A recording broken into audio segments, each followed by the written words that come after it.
बार एक व्यक्ति अपनी बेटी की शादी के लिए आया और घर वालों से कही कि मुझे शादी करनी है अपनी बेटी की।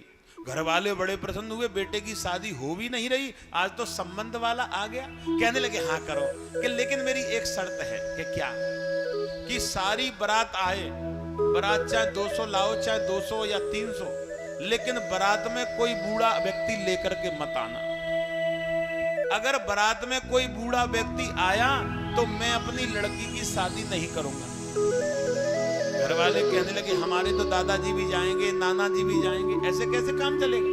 कहने लगे तो फिर मैं अपनी लड़की की शादी नहीं करता। घर वाले कहने लगे बड़ी मुश्किल से शादी हो रही है, अरे बड़े बूढ़े नहीं जाएंगे तो क्या हो जाएगा? कि ठीक है।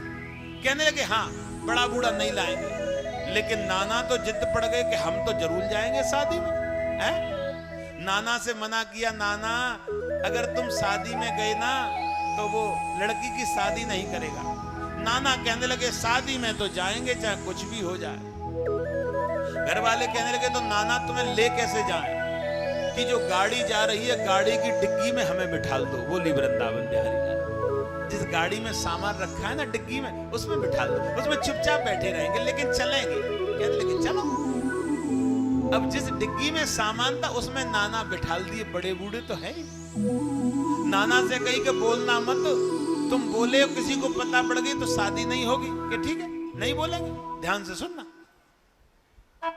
अब शादी करने के लिए जब पहुंचे तो लड़की के पिता की खबर आई कि हम शादी जब करेंगे कि कब?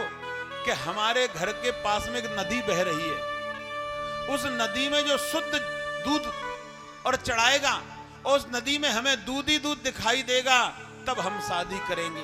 घर वाले कहने लगे इतना दूध कहां से लाएंगे, और वो भी नदी में? कहने लगे तो शादी तो कैंसिल हो गई, चलो वापस चल रहे हैं। जब तक एक व्यक्ति बोला कि जब शादी हो ही नहीं रही तो नाना को क्यों मारे दे रहे हो डिग्गी में, निकालो डिग्गी से बाहर नाना को। नाना को डिग्गी से बाहर निकाला गाड़ी की। कहने लगे नाना क्यों निकाला बाहर? के शादी कैंसिल हो गई। कि क्यों? कि वो कहते हैं कि घर के पास में जो नदी बह रही है उसमें शुद्ध दूध ही दूध चाहिए हमें। नाना कहने लगे छोटी छोटी बातों पर घर वापस? अरे पागल हो, ये तो छोटी सी बात है।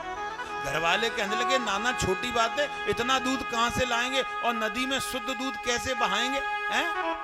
कहने लगे ये तो छोटी सी बात है।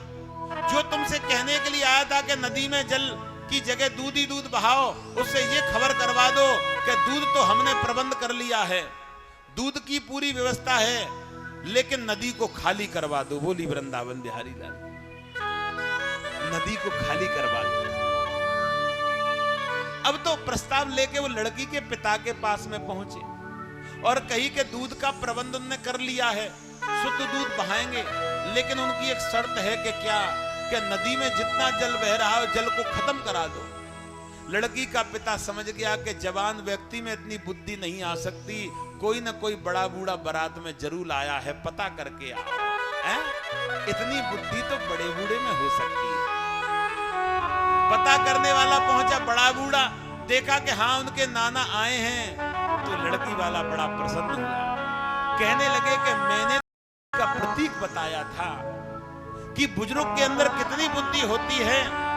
संगत हमें नए बच्चों को बुजुर्ग की करानी चाहिए, क्योंकि पढ़ाई से तुम्हें धन मिल जाएगा, ड्यूटी लग जाएगी, लेकिन संस्कार जो हैं वो नहीं मिलेंगे, और जिसके अंदर संस्कार नहीं है वो एकदम खाली डिब्बे की तरह है। बोली वृंदावन बिहारी लाल की। तो भैया संस्कार पहुंचाओ, और संस्कारों से ही संगत अच्छी होगी, और जब संगत अच्छी होगी तो मार्ग भी अच्छा मिलेगा।